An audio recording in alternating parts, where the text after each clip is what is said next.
Hello বন্ধুরা, সবাই কেমন আছেন? আশা করি সবাই ভালো আছেন। আপনাদের সামনে আমি আবার একটা ভিডিও নিয়ে হাজির হয়েছি।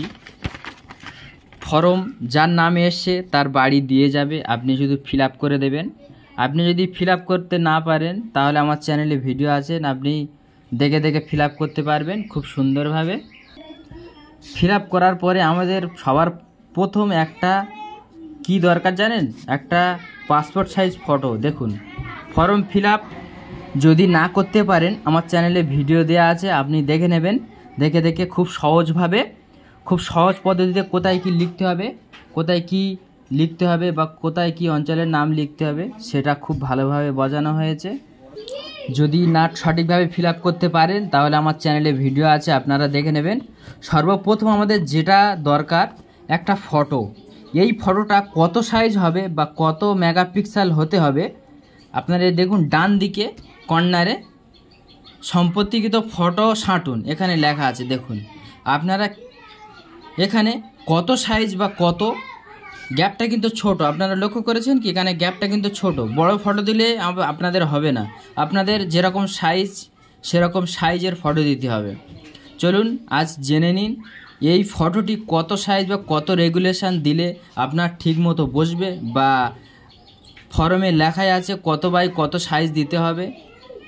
যার নামে এসছে তার কিন্তু একটা কালারিং ফটো লাগবে, ব্যাকগ্রাউন্ডে কি কালার দেবেন, কত সাইজ হবে, চলুন আপনারা জেনে নিন। বড় সাইজ দিলে হবে না, ছোট সাইজও দিলে হবে না। একটা ফর্মে একটা সিস্টেম আছে, তার জন্য একটা গাইডলাইন আছে। এখানে একটা ফটো লাগবে আপনার, ফটো কালারিং ফটো। ব্যাকগ্রাউন্ডে কি লাগবে, কত সাইজ কত, সেটাও একটা খুব সুন্দরভাবে আমি একটা লিস্ট বা আপনার জন্য ভিডিও বানাচ্ছি। যদি ভালো লাগে চ্যানেলটি সাবস্ক্রাইব করবেন এবং সাবস্ক্রাইব করতে ভুলবেন না, এবং আরও নতুন নতুন অজানা তথ্য জানার জন্য চলুন আজ আমরা জেনে নিই আমাদের SIR ফর্মে কত বাই কত সাইজ ফটো বা কি ফটো লাগবে। চলুন জেনে নেওয়া যাক। ফটোর প্রথম গাইডলাইন, ফটোগ্রাফি সম্পর্কিত নির্দেশিকা। 1 নম্বরে ফটোগ্রাফের আকার হবে 3.5 সেন্টিমিটার ইন্টু 3.5 সেন্টিমিটার। 2 নম্বরে ছবিতে আবেদনকারীর মাথা ও কাঁধের উপরের অংশের ক্লোজ আপ থাকতে হবে। মুখের অংশটি ছবির উলম্ব এবং দৈর্ঘ্যের প্রায় 75% জায়গা নেবে। 4 নম্বর ছবিটি হবে তীক্ষ্ণ ফোকাসে, স্পষ্ট ও উচ্চমানের। 5 নম্বর আবেদনকারী ক্যামেরার দিকে সরাসরি তাকিয়ে থাকবে, অন্যদিকে তাকালে হবে না। যদি অন্যদিকে তাকিয়ে থাকে তাহলে আপনার SIR ফর্ম থেকে বাতিল হতে পারে। 6 নম্বরে নিরপেক্ষ মুখভঙ্গি, ন্যাচারাল এক্সপ্রেশন থাকতে হবে। 7 নম্বরে চোখ খোলা ও পরিষ্কারভাবে দৃশ্যমান থাকতে হবে। 8 নম্বরে চুল, টুপি, ওড়না, মাথার কাপড়, ছায়া বা প্রতিফলন যেন চোখ ঢেকে না ফেলে। চোখ যদি ঢেকে যায়, স্পষ্ট না দেখা যায় তাহলে আপনার বাতিল হতে পারে, খুব বেশি সম্ভাবনা, তাহলে চোখ ঢাকা যাবে না।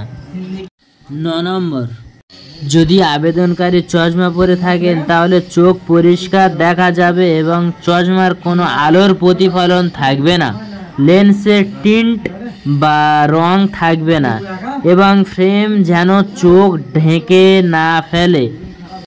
10 নম্বরে পটভূমি হবে হালকা রঙের, প্লেন ব্যাকগ্রাউন্ড হলে হবে, হালকা ব্যাকগ্রাউন্ড হলে চলে যাবে।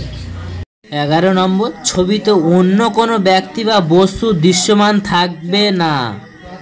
হয়তো ফটো তুলতে অন্য কারোর ফটো এসছে, সে সাইডে যেন কেউ না থাকে, স্পষ্ট যেন বোঝা যায় ফটোটি। SIR ফর্মে যে ফটোটি লাগবে তার জন্য আমি 11টি গাইডলাইন দিয়েছি। ওই গাইডলাইন হিসেবে আপনি ফটো বানাবেন। ফটো বানিয়ে আপনি আঠা দিয়ে এই যে ফর্ম দিয়ে যাবে, ফর্মের পাশে দেখবেন একটা বক্স আছে, ওই বক্সে বসিয়ে দিবেন আঠা দিয়ে ফটোটি। 11টি গাইডলাইন হিসেবে যেটা দিয়েছি আপনি দেখেছেন যে 11টি গাইডলাইন, এর কিভাবে ফটো, কত সাইজ, কি কালার থাকবে, কি কি করতে হবে, সব কিছু দিয়েছি। আপনি দেখে ভালোভাবে ফটোটি তৈরি করে নেবেন, নিয়ে এখানে এই ফটোর পাশে লাগিয়ে দেবেন, আঠা দিয়ে হয়ে যাবে, যেন কোনো ভুল না হয়। করবেন না, আপনি কোনো রকম ফর্মে ভুল করতে যাবেন না, বা কাটা বা কোনো ক্রস কিছু লিখবেন না, উল্টোপাল্টা কিছু লিখবেন না, খুব সুন্দরভাবে ফিল আপ করবেন। এবং ফটোর সাইজ যেরকম সাইজ বলেছে 11টা গাইডলাইন দিয়েছি সেরকম 11টা গাইডলাইন হিসেবে আপনি ফটোটা ওখানে লাগাবেন ফটোর পাশে। যদি ভালো লাগে আমাদের চ্যানেলটি সাবস্ক্রাইব করুন, সাথে থাকবেন।